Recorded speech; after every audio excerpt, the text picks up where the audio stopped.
is a hindrance to the passage of the SOGI Equality Bill. Do you think religion should be abolished? If not, then what reforms should be made?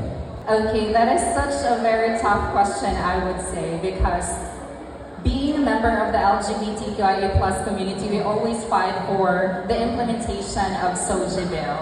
And I always believe as well that when it comes to, advancement and approving that, there is always a barrier, which is, I believe, religion, I would say.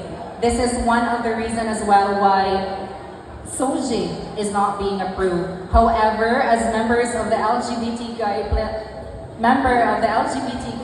plus community, what we really need to do is that we have to be united in our own umbrella. Because I think cruelty, there are a lot of discrimination within our community itself, and how does the government would assess us if even in our community we are not even united. So for me, I always believe that if to the people who are watching here tonight, one of the best things that I can do is to really educate the people that SOGI bill is actually not for us members of the LGBTQIA plus community, but it is also for everyone, because we are given equal opportunity in terms of the workplace, in terms of the things that we want to do.